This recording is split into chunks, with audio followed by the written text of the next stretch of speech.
Bonsoir et bienvenue dans Mystic Night. Je suis Chris Angèle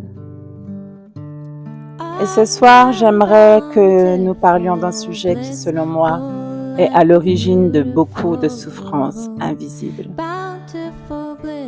Un sujet dont on parle peu parce qu'il est profondément ancré en nous, parce qu'il touche à notre famille, à notre histoire, à notre identité. Ce soir, nous allons parler du prix de la loyauté familiale. Et je vous préviens, ce podcast ne va pas chercher des coupables. Il va simplement nous inviter à regarder certaines réalités avec honnêteté. Parce qu'il y a une phrase que j'entends souvent. Dans une famille, on se doit tout. Mais est-ce vraiment vrai? Ou est-ce une croyance que nous n'avons jamais remise en question?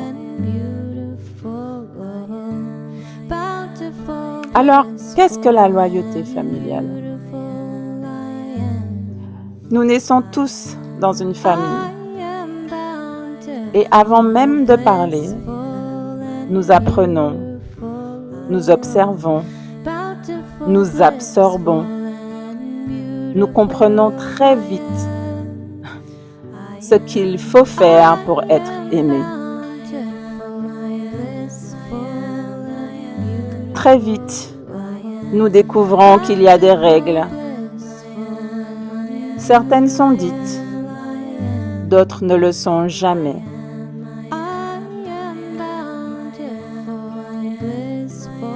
Par exemple, on ne parle pas de ce qui se passe dans la famille. On protège toujours les nôtres. On ne contredit pas les anciens. On fait passer la famille avant soi. On ne quitte pas les siens. Ces phrases ne sont pas toujours prononcées, mais elles deviennent des lois invisibles. Et plus elles sont invisibles, plus elles sont puissantes.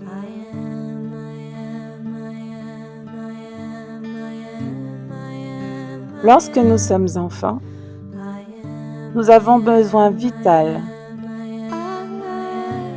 d'être aimé, être accepté, appartenir. Alors, nous faisons parfois des choix qui ne sont pas les nôtres. Nous devenons la petite fille sage, le garçon fort, l'enfant qui ne dérange jamais, celui qui réussit pour rendre ses parents fiers, ou celui qui échoue parce que réussir ferait trop de différence avec les autres. Et sans nous en rendre compte, nous construisons notre identité autour des attentes familiales. Puis un jour, nous devenons adultes. Mais nous continuons parfois à vivre pour ne pas décevoir. Il existe des loyautés qui ne se voient pas. Elles n'ont pas de chaîne et pourtant, elles nous empêchent d'avancer.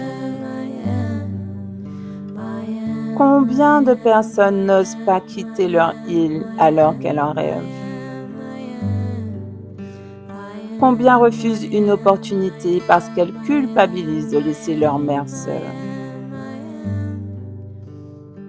Combien restent dans un métier qui ne leur ressemble pas parce que dans la famille, on a toujours fait comme ça?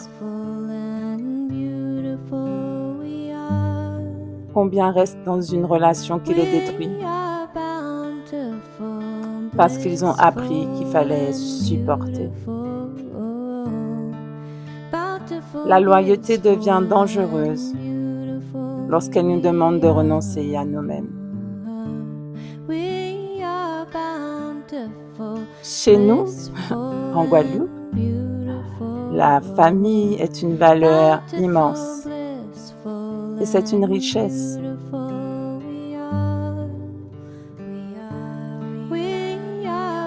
Elle nous a permis pendant longtemps la solidarité, l'entraide, le respect des anciens, la transmission. Et je ne voudrais surtout pas que ce podcast donne l'impression qu'il faut rejeter tout cela. Au contraire, nos racines sont précieuses. Mais parfois, par amour, nous portons des choses qui ne nous appartiennent plus. Nous héritons de blessures, de silence, de secrets, de peurs. Et nous les transmettons sans même nous en rendre compte.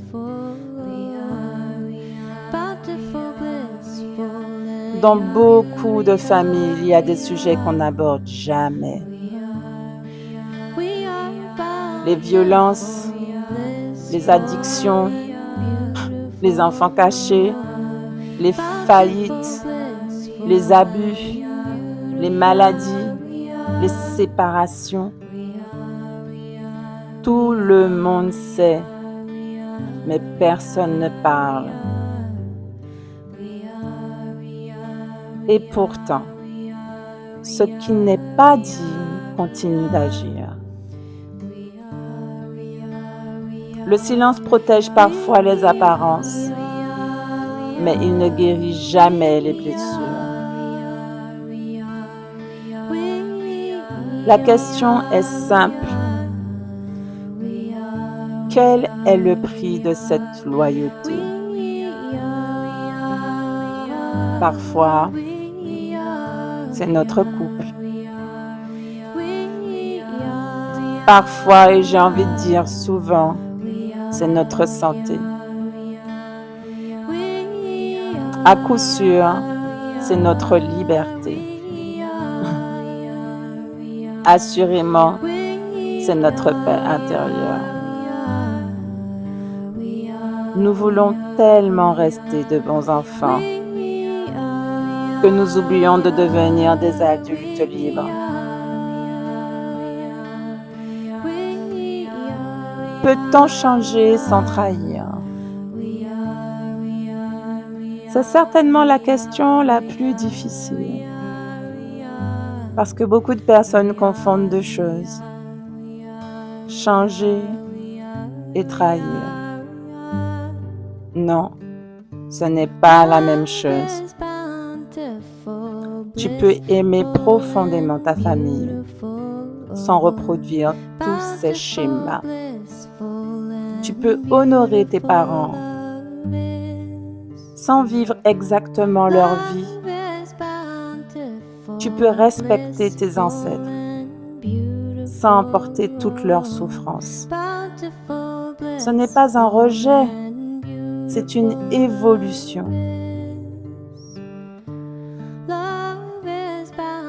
La culpabilité. Pourquoi est-ce si difficile? Parce qu'il y a la culpabilité. Lorsque tu commences à dire non, tu culpabilises. Lorsque tu réussis davantage, tu culpabilises. Lorsque tu prends du temps pour toi, tu culpabilises. Mais demande-toi ceci. Cette culpabilité vient-elle de ton cœur? Ou vient-elle d'une ancienne règle familiale qui n'est plus adaptée à la personne que tu es devenue?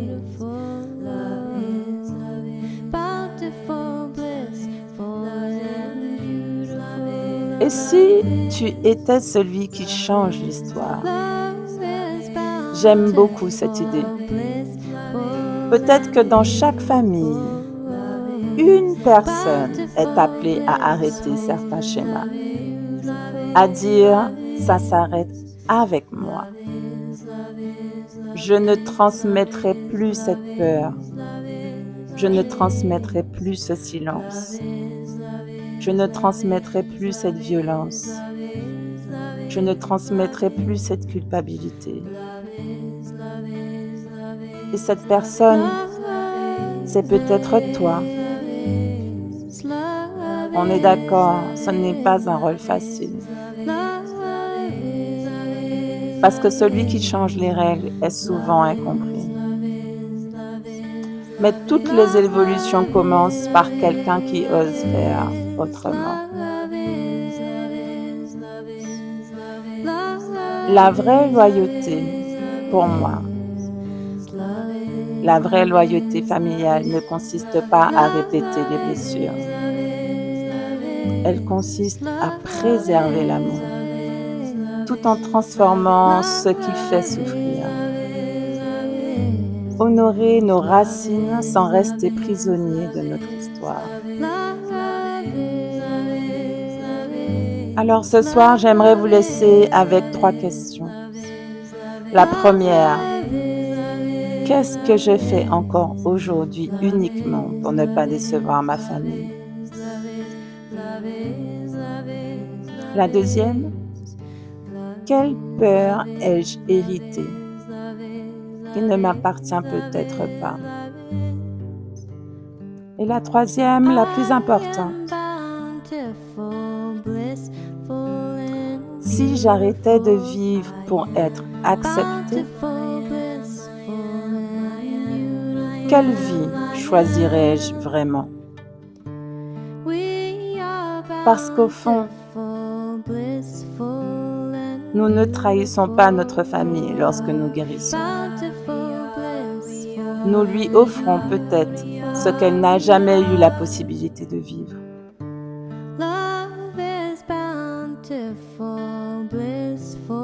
Merci d'avoir partagé ce moment avec moi. Prenez soin de vous et souvenez-vous,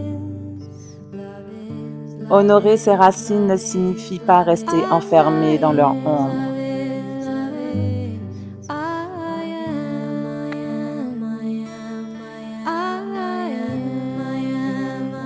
Ce soir, j'aimerais partager avec toi ma réflexion un peu plus personnelle. Je ne vais pas te mentir, c'est une question que je ne me suis jamais posée avant, cette loyauté familiale. Je crois que je fais partie de la génération qui a commencé à vouloir donner des coups de pied dans la fourmilière, les années 80.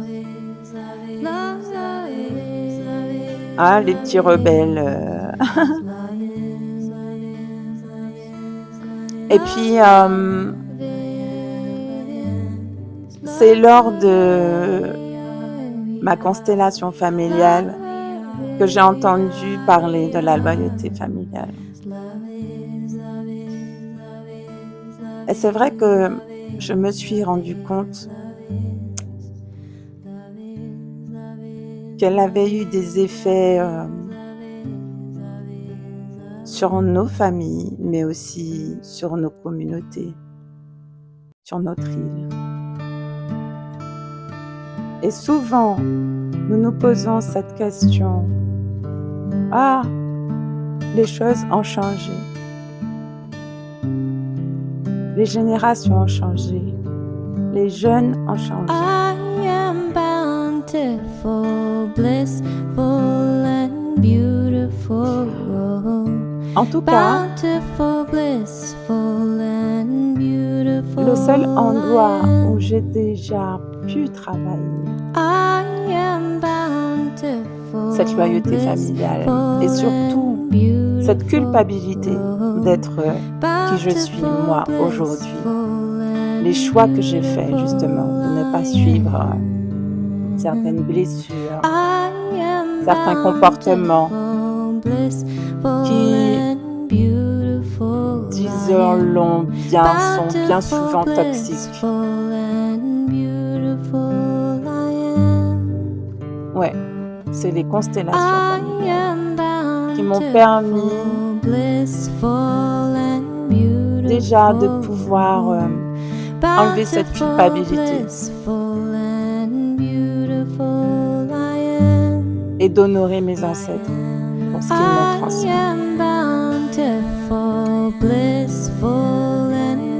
Alors, je te dis à très bientôt.